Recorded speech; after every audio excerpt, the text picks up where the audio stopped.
그러나 내가 가는 길을 그가 아시나니 그가 단련하신 후에는 내가 순금같이 되어 나오리라. 여기 말씀을 통하여서 마무리를 했습니다. 벤자민 슈물크 목사님 찬송시 약 100편 1000편 정도가 이분의 찬송시라고 지금 기록할 정도로 하나님의 말씀을 붙들고 온 평생을 자신의 사명을 가지고 나아갔던 목사님이지 않나. 그래서 오늘 우리가 또 귀한 한 분을 통하여서 우리가 나아갈 바를 깨닫고 또 방향을 잡은 듯 합니다. 정말 우리가 기도할 때 이 벤자민 슈물크 목사님처럼 겟세마네 동산에서 통곡하면서 기도하시는 예수님의 모습이 떠오르면 우리도 아마 기도하는 과정 가운데 정말 내 생각, 내 판단, 내 뜻이 아니라 이분처럼 아버지여, 아버지의 뜻대로 하옵소서. 나의 원대로 하지 마옵시고 아버지의 원대로 하옵소서 라고 기도하게 되지 않을까 생각이 됩니다. 사실 정말 개인적으로 제가 이 영상을 어제 저희 쭉 살펴보면서 저도 기도 가운데서 고난이라는 것 참 피할 수 없는 길인 듯 하잖아요. 우리 인간은 누구에게나 고난과 시련, 핍박 옵니다. 그런 가운데서도 하나님의 사명을 감당했던 오늘 이 벤자민 목사님처럼 이 고난 누구에게도 예의 없이 찾아오는데 그때에 우리가 그냥 포기하고 주저앉고 탄식하기보다는 그때 더 하나님 말씀을 붙들고 믿음으로 전진해 나아가서 내게 주신 분명한 하나님의 비전과 꿈, 사명이 있다는 것이죠. 이러한 사명을 감당하는 위대한 승리자가 되어서 하나님께 영광 올려드리는 우리 풍화물의 모든 권속들이 되시길 주의 이름으로 간절히 축복합니다. 자, 오늘 저는 그리스도의 능력으로 살자, 오직 그리스도의 능력으로 살자라는 제목으로 여러분과 은혜를 나누려고 합니다.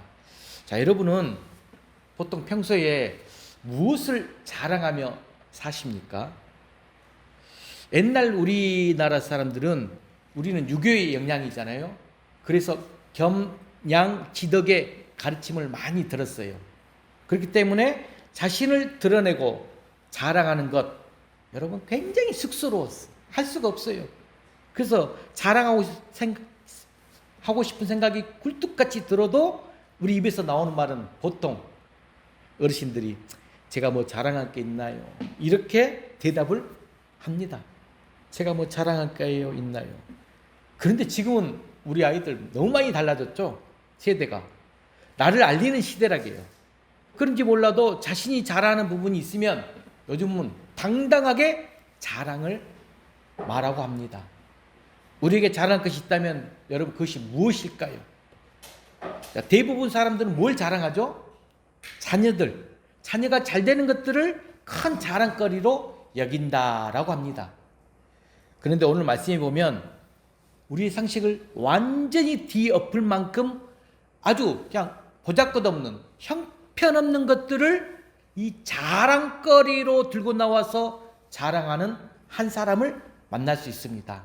자, 오늘 그 주인공이 누구입니까? 바로 바울입니다. 바울. 자, 오늘 말씀 한번 잘 보시기 바랍니다. 바울은 어떤 사람입니까? 신령한 은사를 많이 받은 사람이에요. 신비한 체험도 많이 했어요. 특히 삼층천, 이것은 곧 천국을 의미합니다. 천국을 체험하고 돌아온 사람이에요. 지식적으로도 거의 완벽한 사람입니다. 헬라 철학에 능통한 사람이었습니다. 게다가 혈통이나 가문도 아주 뛰어난 사람이에요.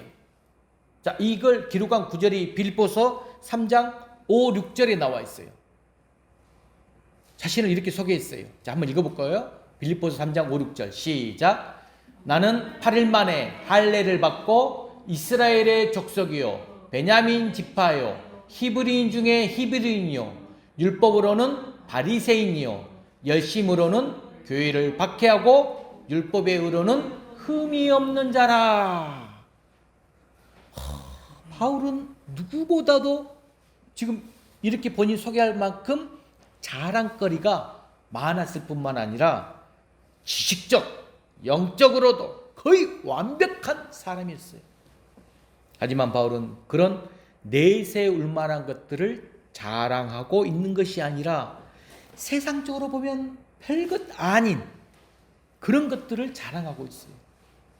오히려 세상 사람들이 들으면 비웃음거리밖에 안 되는 것들을 자랑하고 있습니다.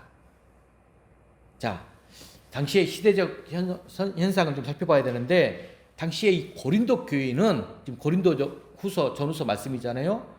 이 바울이 막 복음을 증거하고 다니는데 제자라고 말하는데 그 사도성을 의심했어요.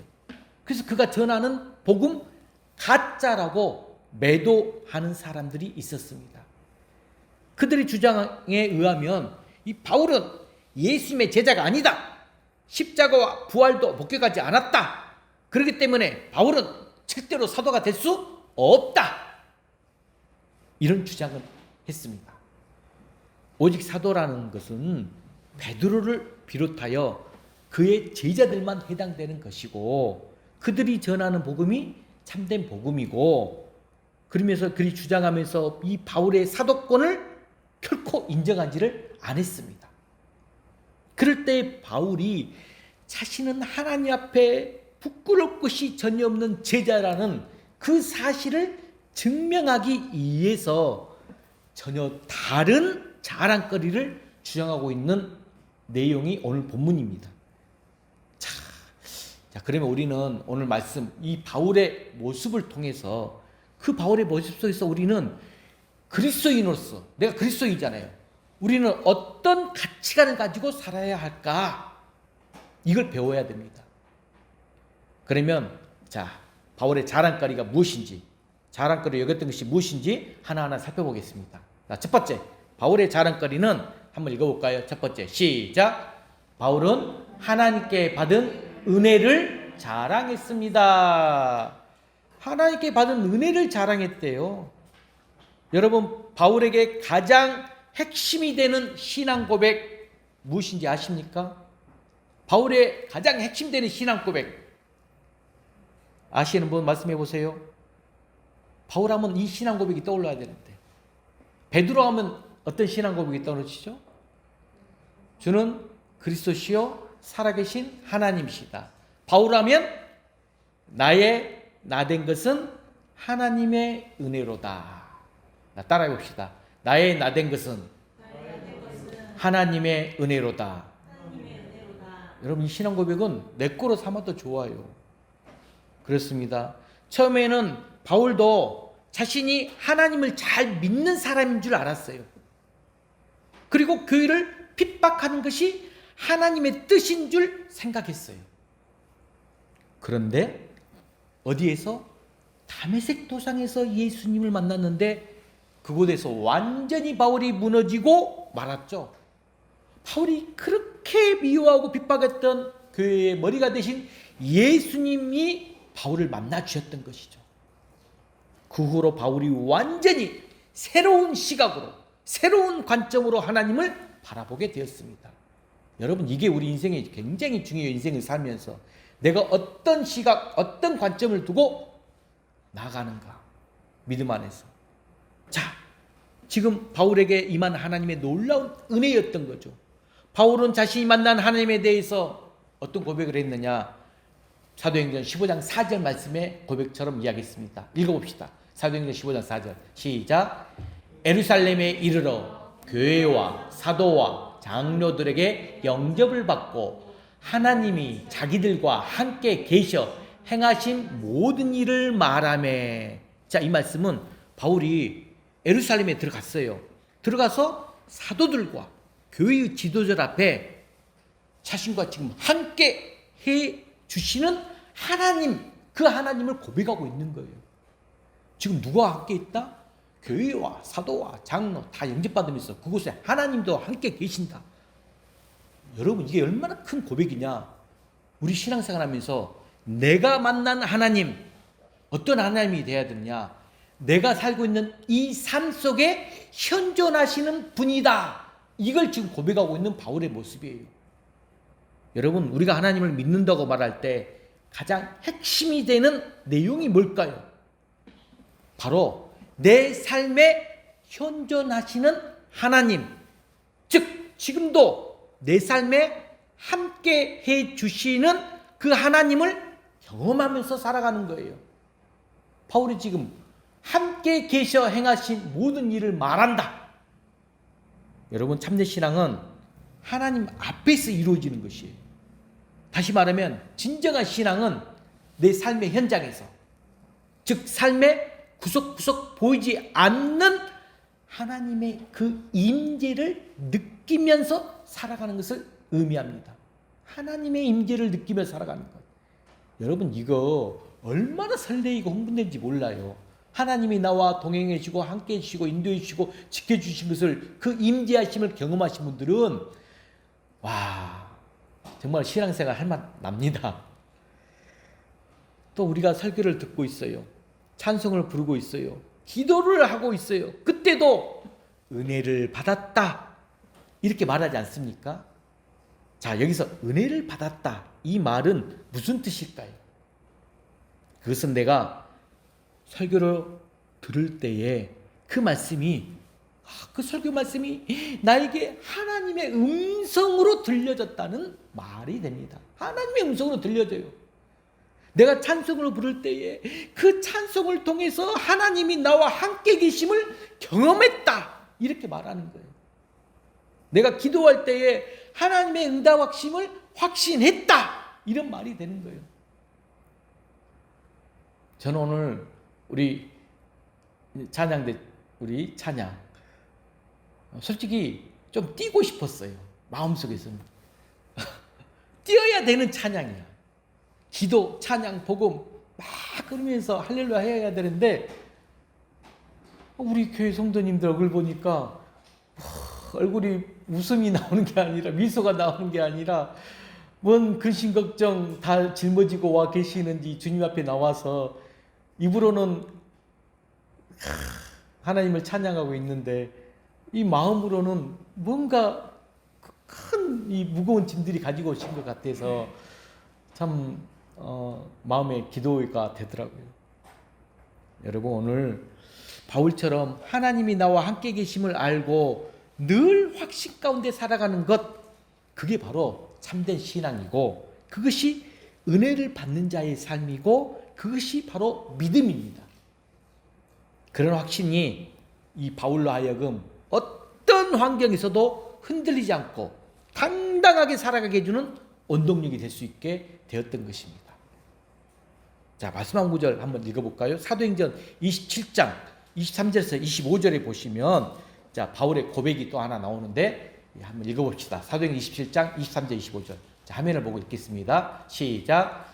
내가 속한 바 곧 내가 섬기는 하나님의 사자가 어젯밤에 내 곁에 서서 말하되 바울아 두려워하지 말라. 네가 가이사 앞에 서야 하겠고 또 하나님께서 너와 함께 항의하는 자를 다 네게 주셨다 하였으니 그러므로 여러분이여 안심하라. 나는 내게 말씀하신 그대로 되리라고 하나님을 믿노라.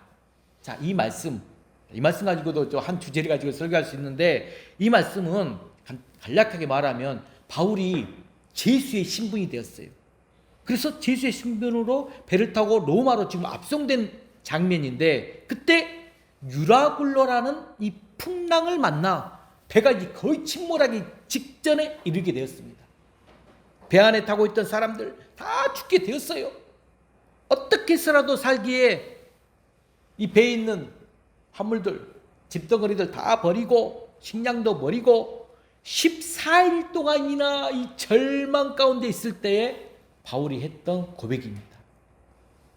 자, 이 고백이 어떤 고백이냐? 바울은 자신이 경험한 하나님이 전능자임을 믿었기에 그 풍랑, 그 상황에서도 낙심하거나 두려워하지 않았다는 것이죠. 그리고 그의 믿음대로 하나님께서 바울과 모든 일행들을 지켜주셨습니다.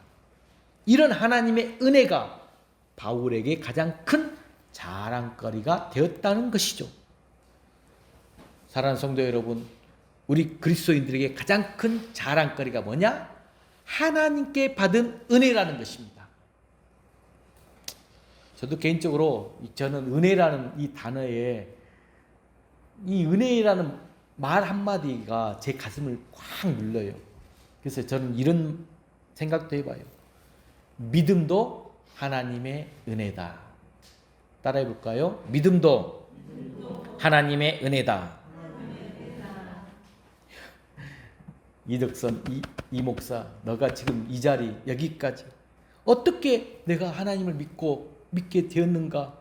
이걸 곰곰이 뒤돌아다 보면 이 모든 것이 하나님의 은혜가 아닐 수가 없거든요. 사실 우리는 하나님을 믿을 만한 그런 심성도 아닙니다. 자격도 전혀 되지 못합니다. 구원이 뭔지 천국이 뭔지 도대체 몰랐던 사람들이죠. 그런 우리의 걸음을 우리의 마음을 교회로 향하게 해주시고 예수님을 믿게 해주신 거예요.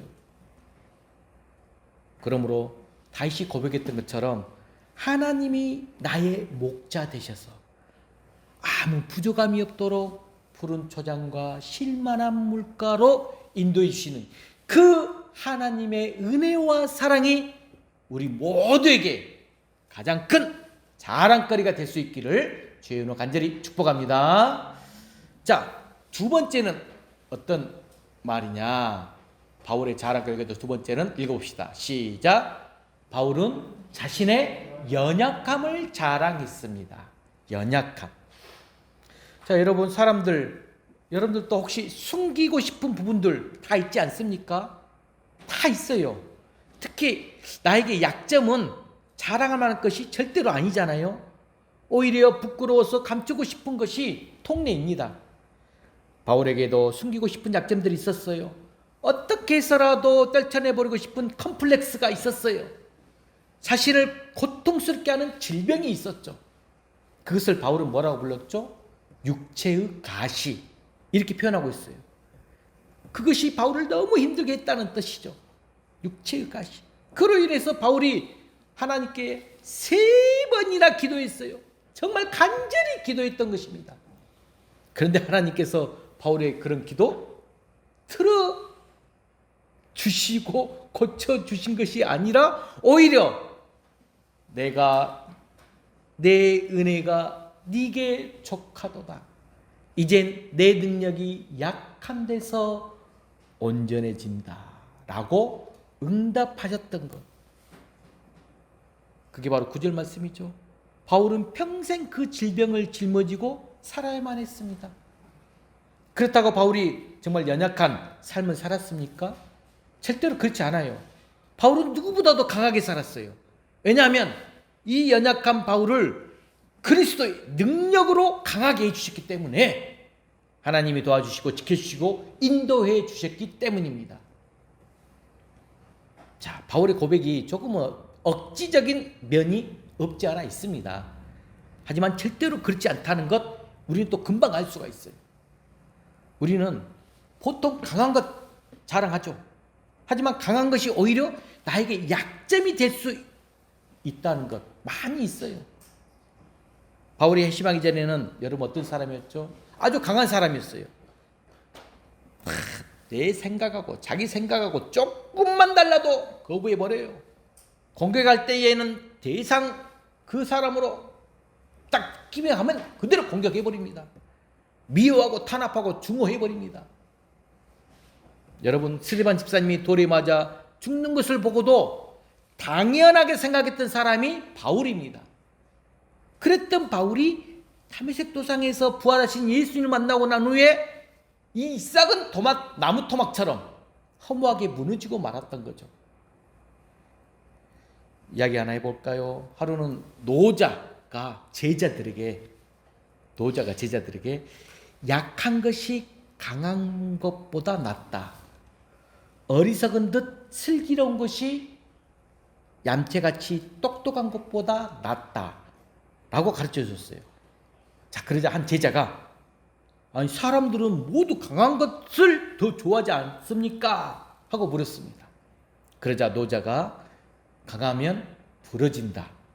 하지만 약하면 부러지지 않는다라고 가르쳐 줬습니다. 자, 이건 뭘 말하죠? 역설이죠, 역설. 역설을 지금 말하고 있습니다. 바람이 강하게 불어도 부드러운 나무는 쉽게 부러지지 않습니다. 오히려 강한 나무가 부러지거나 뿌리가 뽑히게 됩니다. 어려서부터 병치를 많이 한 사람들, 우리가 어떤 말을 하죠? 속된 말로 오히려 오랫동안 건강하게 장수한다, 이런 속설을 이야기를 말합니다. 왜냐하면 병을 많이 알아봤기 때문에, 알아본 사람들이 그 병에 대한 충격이 훨씬 덜하기 때문이죠. 바울이 왜 내가 약한 그때의 강함이라 이렇게 고백했을까요? 바로 거기에 진리와 교훈이 들어있는데, 자, 여러분 한번 이 역설의 진리, 성경에 보면 이 세상의 가치관과 정반대되는 진리가 나오는데, 자, 화면 한번 띄워볼까요?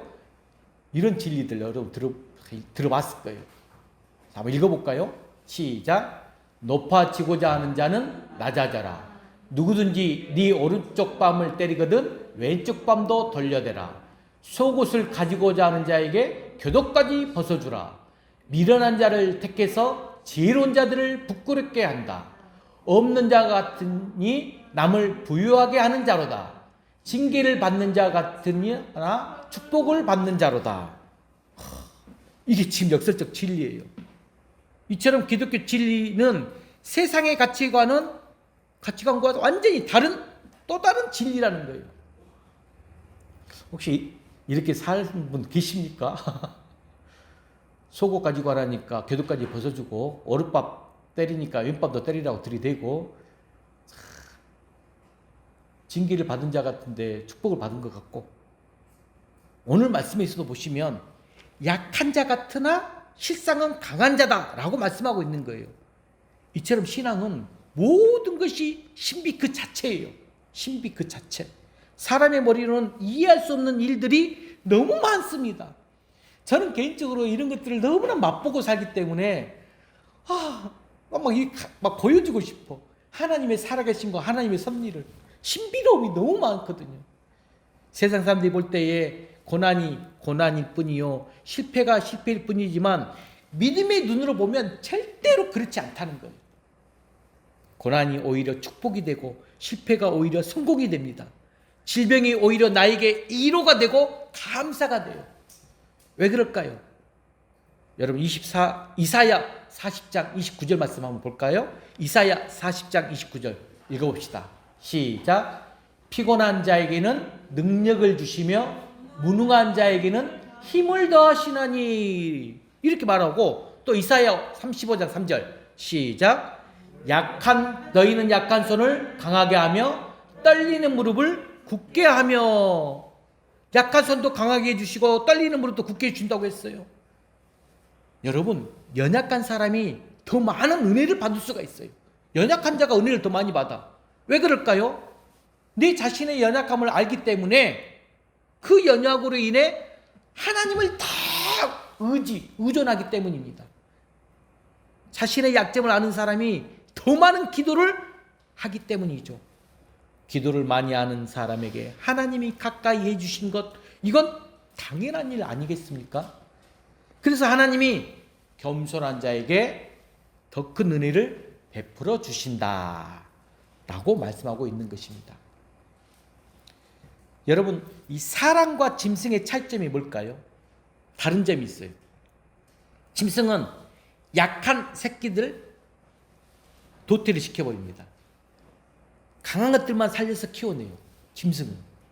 그런데 하나님께서는 약한 자들에게 더 큰 은혜와 사랑과 능력을 베풀어 주셔요.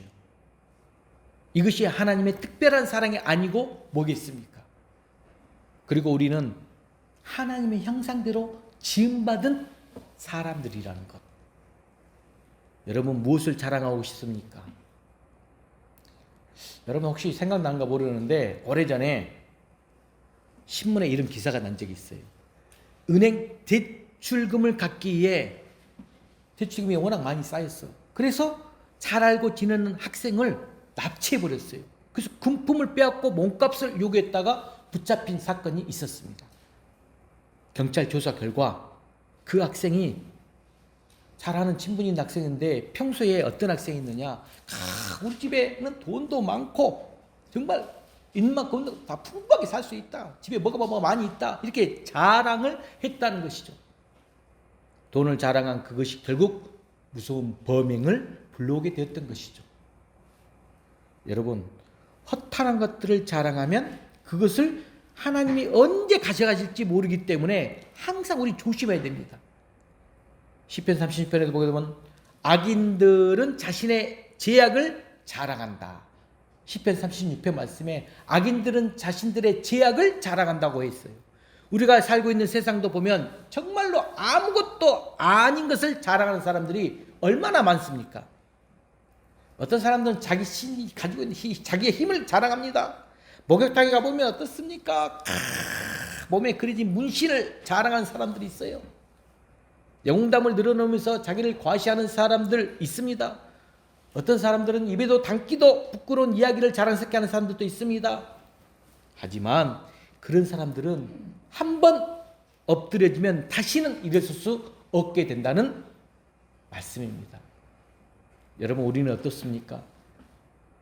힘도 없고 돈도 없고 백도 없고 능력도 없고 한마디로 잘할 것이 하나도 없는 우리의 모습들이지 않습니까? 그런 우리에게 하나님이 많은 은혜를 베풀어 주셨다는 것, 이 사실 기억해야 합니다. 성경에 나오는 사람들도 보면 우리와 똑같은 성품, 똑같은 약점을 가진 사람들이에요. 그런 연약함으로 인해 하나님을 오히려 더 바라보고 의지했던 사람들이에요. 그래서 오늘날 모든 사람들에게 성경의 인물들이 믿음의 본이 되고 있는 것 아니겠습니까? 사람들이 보통 뭘 자랑합니까? 자신의 건강 자랑하죠?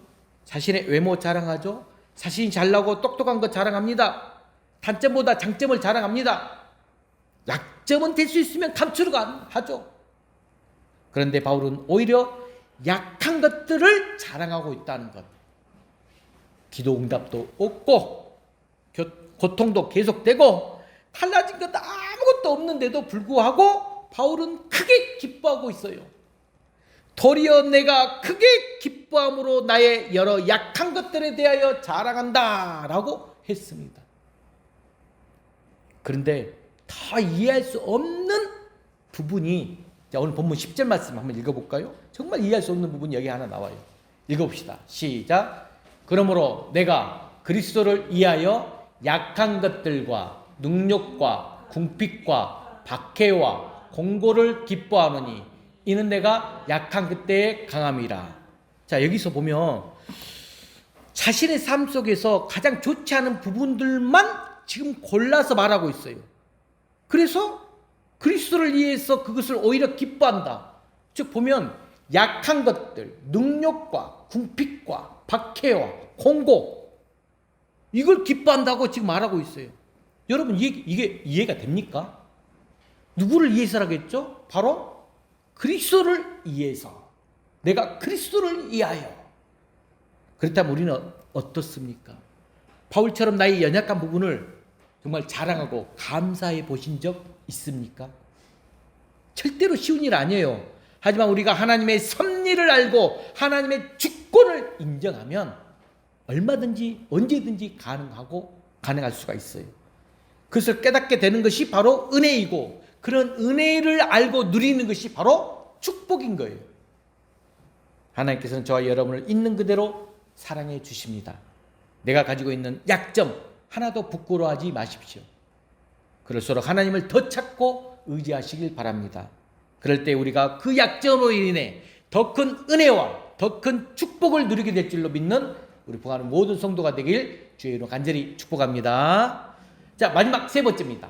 세 번째 읽어볼까요? 시작. 바울은 복음 때문에 고난당한 것을 자랑했습니다. 복음 때문에 고난당한 걸 자랑했다. 자, 아까 10절 말씀 읽었었죠? 다시 한번 읽어봅시다.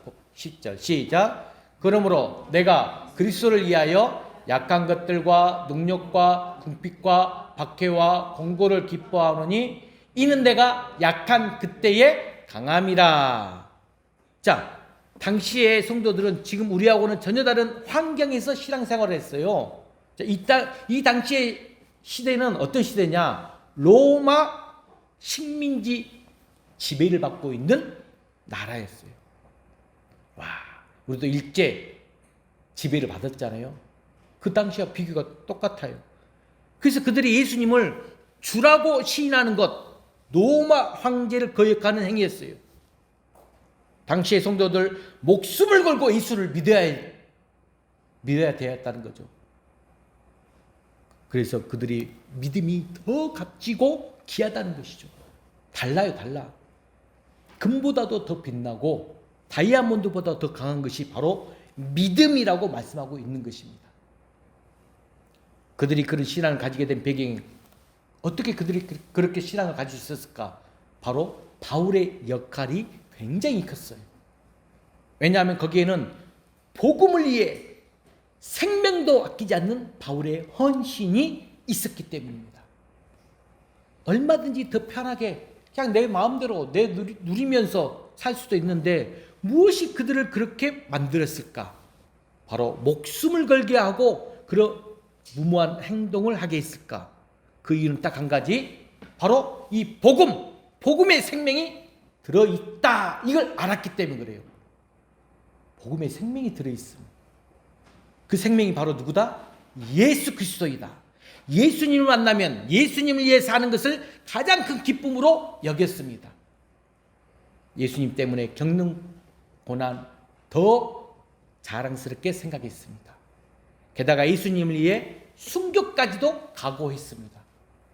이것이 바로 우리 성도들의 자존심이 되어야 되고 더 나아가 성도들에게 가장 큰 자랑거리가 될 수 있는 것입니다. 사도행전의 역사가 바로 이런 놀라운 역사가 아니겠습니까? 여러분, 복음 우리 찬양했어요. 복음을 전했다는 이유로 지금 사도들이 이 유대인들에게 붙잡혀가지고 맞으면서 예수님 이름으로는 다시는 말하지 말라. 그 상황 속에서도 예수 이름으로 다시는 말하지 말라. 이렇게 막 협박을 하는데 제자들이 뭐라고 하냐? 사도들은 그 이름을 위하여 능력받는 일에 합당한 자로 여기심을 기뻐하면서 공회 앞을 떠났다고 합니다. 예수님 때문에 고난당하는 것을 부끄러운 것이 아니라 오히려 자랑스럽게 생각했다는 거죠. 예수님 때문에 매맞는 것을 기뻐했어요. 예수님 때문에 감옥에 갇히면 오히려 기도하고 찬송을 불렀어요. 예수님 때문에 겪는 고난을 오히려 자랑스럽게 여기며 살았다는 것입니다. 제가 갑자기 말씀을 증가하면서 갑자기 떠오르네요. 예수님 때문에 나도 기뻐하고 예수님 때문에 오히려 자랑스럽게 여겼던 장면이 떠올라요. 궁금하시죠? 네, 나중에 개인적으로 물어보시길 바랍니다. 저도 그런 경험이 있네요. 보니까 여러분, 사도행전 26장에도 보면 아그리빠 왕 앞에서 제수의 몸으로 쇠사슬에 매인 이 바울이 두 팔을 들면서 뭐라고 하느냐? 당신뿐만 아니라 오늘 내 말을 듣는 모든 사람들이 다 이렇게 결박된 것 외에는 나처럼 되기를 원한다, 이런 말을 해요. 그러면서 설교를 했거든요. 이야, 여러분 생각 한번 해보세요. 한 사람은 지금 왕의 쫙 신분이고 한 사람은 지금 제수의 신분이에요. 세상의 권력 앞에서 이 쇠고랑을 찬 제수 바울이 나는 당신들이 하나도 부럽지 않소. 오히려 당신들이 나처럼 되었으면 좋겠어 라고 당당하게 말할 수 있는 그 용기 어디서 나왔겠느냐? 바로 복음이에요. 복음 때문에, 복음으로 인해서 누구를 만나든지 당신들도 나처럼 되기를 바라오 라고 하면서 이 세상의 권력 부러워한 것이 아니라 오히려 당당하게 살았던 사람이 바울입니다. 저는 계속 떠오르는 것이, 왜 예전에는 나도 바울처럼 했는데 지금은 좀 이런 당당한 모습이 좀 사라진 듯하다, 좀 회개가 됩니다. 여러분, 비록 가난하고 헐벗고 배고프게 살았지만 고난과 핍박을 받아야만 했지만 예수님을 위해 사는 것이, 복음을 전하면서 사는 것이 더 귀하다고 믿었던 바울. 그래서 갈라디아 6장 17절 말씀 한번 살펴볼까요? 이 말씀 읽어봅시다. 어떻게 자랑했는지. 시작. 이후로는 누구든지 나를 괴롭게 하지 말라. 내가 내 몸에 예수의 흔적을 지니고 있노라. 할렐루야. 예수의 흔적. 저는 이 단어가 너무, 제가 신대원 때 예수님의 흔적 나에게는 있나 하면서 이 말씀 준비한 기억이 또 떠올라요. 여러분, 내가 지금 연약하다고 생각하십니까? 바로 우리 신앙의 본질, 오늘 이 갈라디아 6장 17절 말씀, 우리 신앙에 있어서 이것이 빠져버리면 우리가 잘할 거 하나도 없어요. 연약하다고 생각하신 분 절대로 그렇지 않아요. 우리는 누구보다도 강한 사람들이라는 것. 절대로 연약하지 않아요. 왜냐하면 바울과 함께 해주시고 바울을 강하게 해주신 하나님이 우리와 함께 해주시고 우리를 강하게 해주시기 때문입니다. 믿으시길 바랍니다. 이 땅에 하나님의 영광이 점점 식어가는 이유가 뭘까요? 우리가 예수님 때문에 희생하고 헌신하고 손해보고 고난받기를 싫어하고 부끄러워하기 때문에 그래요. 그것이 우리에게 축복이 아니라고 생각하기 때문에 그렇습니다. 여러분, 지금부터라도 예수님 때문에 손해볼 일이 있으면 손해볼 각오하시기 바랍니다. 예수님 때문에 고난당할 각오하시길 바랍니다. 하나님은 전지전능하신 분, 우리에게 능력을 보여주시는 그분이십니다. 나에게 내가 힘이 있다고 생각하는 사람들은 하나님이 그냥 그래 너 힘 있어, 네 마음껏 살아 내버려 둡니다. 도와주지 않아요. 하나님의 능력이 나타나지 않아요. 모세도 내가 할 수 있다고 자신만만할 때는 모세에게 하나님이 나타나지 않았어요. 하지만 그가 자신의 한계와 연약함을 깨닫고 나는 아무것도 할 수 없습니다, 하나님 아무것도 할 수 없습니다 라고 고백할 때 하나님의 능력이 바로 모세에게 함께 있습니다. 여러분, 하나님에 대한 확실한 믿음을 가진 사람들은 이 세상을 향한, 세상을 항상 자신감 있게 살아갑니다. 자신감이 넘쳐요. 확신이 있어야 되는데, 자, 시편 46편 1절부터 3절 말씀, 이 말씀 그 사실을 좀 더 확실하게 보여주고 있습니다. 여러분 크게 한번 선포하세요. 시편 40편 1절 3절, 그리고 이 말씀을 붙들고 확신 있는 믿음을 가지세요. 읽어봅시다. 시작. 하나님은 우리의 피난처시요 힘이시니 환난 중에 만날 큰 도움이시라. 그러므로 땅이 변하든지 산이 흔들려 바닷 가운데 빠지든지 바닷물이 솟아나고 뛰놀든지 그것이 넘침으로 산이 흔들릴지라도 우리는 두려워하지 아니하노라. 아멘. 얼마나 확실한 고백입니까? 이게 바로 확신이라고 말하는 거예요. 확신이 있어야 돼요. 우리가 입으로만 머리로만 아니라 내 영혼 저 깊은 곳 밑에서부터 이런 확신을 가지고 산다면 어떤 고난이 올지라도 어떤 시련이 올지라도 그래 한번 올 때는 와봐라 하는 식으로 더 강하게 담대하게 살아갈 수 있다는 것입니다. 제가 어저께 어떤 분이 그러시더라고요. 교회 7주년 되고 있잖아요. 7주년. 여러분 우리 교회 한번 모습 한번 살펴보세요. 제가 2015년 9월에 시작할 때 예배의 성도 수가 비슷합니다. 세 가정으로 시작했어요. 저를 몇 개월 동안 돕기 위해서 오신 한 가정, 또 함께 시작해보겠다고 다짐했던 한 가정, 그리고 저희 가정, 이렇게 세 가정으로 시작했는데 그 두 가정, 한 가정은 때가 되어서 떠나고 한 가정도 어려움이 있어서 떠나고, 그러면서 7년 동안 계속 우리 표집사님 항상 옆에서 지켜보시면서 그 자리 그 숫자야. 다 성장하기를 원하는 마음이 있는데 어떤 한 장로님이 어저께 식사하시면서 자기 교회는 80명 90명 되는데 지금 코로나로 인해서 한 4, 50명 된다 하면서 목사님 전도하라고 하더라고요. 붕어반 전도하라고. 내가 다 하는 방법이죠. 우리 앞에 풍암 제일교회 목사님 붕어반 전도 얼마나 한 주에 한 번씩 열심히 하십니까? 전도해야 되죠. 그러면서 계속 나아가라. 30명 되기가 힘듭니다. 30명 되면 50명 되기가 힘듭니다. 저도 다 아는 내용들이죠. 함께 성도들을 훈련시켜야 됩니다. 성도들을 데리고 복음을 증거해야 됩니다. 팀을 짜서 전도하십시오. 굉장히 좀 아무 말 못했습니다. 성도 여러분, 하지만 저는 그럼에도 불구하고 제가 그랬어요. 그래도 우리 교회 저는 지금 현상 유지하는 그 자체만으로 저는 너무나 큰 은혜고 너무나 감사함으로 나가고 있습니다. 저는 쇠퇴했다고 생각하지 않습니다. 그리고 우리 교회를 지켜주시고 있는 하나님 은혜가 저는 보이고 내게 준 사명이 보입니다 하면서 이야기를 했는데, 여러분 저도 연약함이 있어요. 이 연약함 하나님의 능력을 담아내는 그릇이란 거죠. 우리를 더 진실하게 만들어주고 더 겸손하게 만듭니다. 그래야 우리가 오늘 바울처럼 내 약함이 곧 강함이라 이런 고백하면서 살아갈 수 있지 않겠습니까? 초대교회 성도들처럼, 바울처럼, 또 히브리서 나오는 믿음의 선배들처럼 우리에게도 예수님으로 인해, 복음으로 인해 겪게 되는 고난이 오히려 기쁨이 되고 자랑거리가 될 수 있기를 바랍니다. 그리고 우리 풍암우리교회 모든 성도들 안에서도 혹시 쇠고랑을 차고 애로이 복음을 전했던 이 바울과 같은 그 성도들이 풍성하게 많아지길 바랍니다. 이제 우리 교회도 여러분들이 복음의 씨앗을 뿌리고 복음을 더 크게 외치면서 세상에 들어가서 내가 살고 있는 이 세상을 더 아름답게 만들어가는 우리 귀한 축복의 통로가 되는 우리 풍암원의 모든 성도가 되시길 주의 이름으로 간절히 축원합니다. 기도하겠습니다.